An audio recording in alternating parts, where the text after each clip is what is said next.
ನನ್ನ ಕಸಿನ್ನ made of honour ನಾನು ವಧುವಿಗಿಂತ ಹೆಚ್ಚು ಸುಂದರವಾಗಿ ಕಾಣಬಾರದು ಎಂಬ ಕಾರಣಕ್ಕೆ ವ್ಯಾಯಾಮ ಮಾಡುವುದನ್ನು ನಿಲ್ಲಿಸಿ ತೂಕ ಹೆಚ್ಚಿಸಿಕೊಳ್ಳಲು ಹೇಳಿದರು. ನನಗೆ 22 ವರ್ಷ, ನನ್ನ ಕಸಿನ್ ಜೆಫ್‌ನ ವೇಮದುವೆಯಾಗಲಿರುವ ಜೂಲಿಯಾಳ ಬ್ರೈಡ್ಸ್‌ಮೇಡ್ ಆಗಲು ನಾನು ಒಪ್ಪಿಕೊಂಡೆ.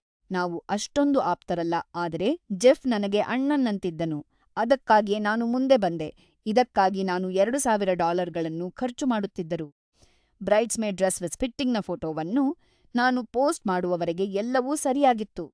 ನಂತರ ಮೇಡ್ ಆಫ್ ಆನರ್ ನನಗೆ ಒಂದಾದ ಮೇಲೆ ಒಂದು ಸಂದೇಶಗಳನ್ನು ಕಳುಹಿಸತೊಡಗಿದರು. ಮೊದಲು ಅವರು ತುಂಬಾ ಮೃದುವಾಗಿ ಮಾತನಾಡಿದರು. ನಂತರ ಅವರು ಒಂದು ಶಾಕಿಂಗ್ ವಿಷಯ ಹೇಳಿದರು, ನಿಮ್ಮ ರೂಪದ ಬಗ್ಗೆ ನಾವು ಏನಾದರೂ ಮಾಡಬೇಕಾಗಿದೆ. ಬ್ರೈಡ್ಸ್‌ಮೇಡ್‌ಗಳು ವಧುವಿಗಿಂತ ಚೆನ್ನಾಗಿ ಕಾಣಬಾರದು. ಹಹಹ. ನಾನು ಜಿಮ್‌ಗೆ ಹೋಗುವುದನ್ನು ನಿಲ್ಲಿಸಬೇಕು. ಇಲ್ಲದಿದ್ದರೆ ಉಳಿದ ಹುಡುಗಿಯರು ಮುದಿ ಮತ್ತು ದಪ್ಪ ಆಗಿ ಕಾಣುತ್ತಾರೆ ಎಂದು ಅವರು ನೇರವಾಗಿ ಹೇಳಿದರು. ನಾನು ದಿನಾ ಪಿಜ್ಜಾ ಮತ್ತು ಐಸ್ ಕ್ರೀಮ್ ತಿಂದು ಸ್ವಲ್ಪ ತೂಕ ಹೆಚ್ಚಿಸಿಕೊಳ್ಳಬೇಕು ಎಂದು ಅವರು ತಮಾಷೆ ಮಾಡಿದರು. ನಂತರ ವಿಷಯ ಇನ್ನೂ ವಿಚಿತ್ರವಾಯಿತು.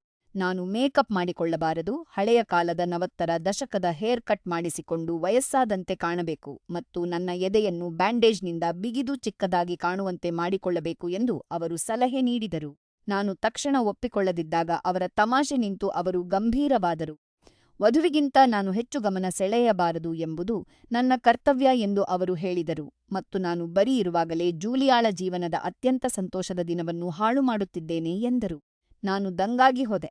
ನಾನು ವೇಟ್ರೆಸ್ ಆಗಿದ್ದೇನೆ, ತುಂಬಾ ಸಕ್ರಿಯವಾಗಿರುತ್ತೇನೆ ಮತ್ತು ನನ್ನ ಮೆಟಬಾಲಿಸಂ ವೇಗವಾಗಿದೆ. ಅವರು ನಾನು ಏನು ಮಾಡಬೇಕೆಂದು ನಿರೀಕ್ಷಿಸಿದ್ದರು? ಬೆಳಿಗ್ಗೆ, ಮಧ್ಯಾಹ್ನ ಮತ್ತು ರಾತ್ರಿ ಮ್ಯಾಕ್‌ಡೊನಾಲ್ಡ್ಸ್ ತಿನ್ನಬೇಕೇ?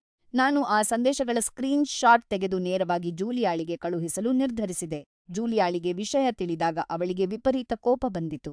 ಪ್ಲಾನಿಂಗ್ ಪ್ರಕ್ರಿಯೆಯ ಉದ್ದಕ್ಕೂ ಮೇಡ್ ಆಫ್ ಆನರ್ ಎಲ್ಲವನ್ನೂ ನಿಯಂತ್ರಿಸಲು ನೋಡುತ್ತಿದ್ದಾರನಿ ಮತ್ತು ಮತ್ತೊಬ್ಬ ಬ್ರೈಡ್ಸ್‌ಮೇಡ್‌ಗೂ ಇಂತಹದೇ ಸಂದೇಶಗಳನ್ನು ಕಳುಹಿಸಿದ್ದಾರನಿ ಜೂಲಿಯಾ ನನಗೆ ತಿಳಿಸಿದಳು. ನಾನು ವಿಷಯ ತಿಳಿಸಿದ್ದಕ್ಕಾಗಿ ಜೂಲಿಯಾ ನನಗೆ ಧನ್ಯವಾದ ಹೇಳಿದಳು ಮತ್ತು ಮದುವೆಯ ದಿನ ನಾನು ಅತ್ಯಂತ ಸುಂದರವಾಗಿ ಕಾಣಬೇಕು ಎಂದು ಹೇಳಿದಳು.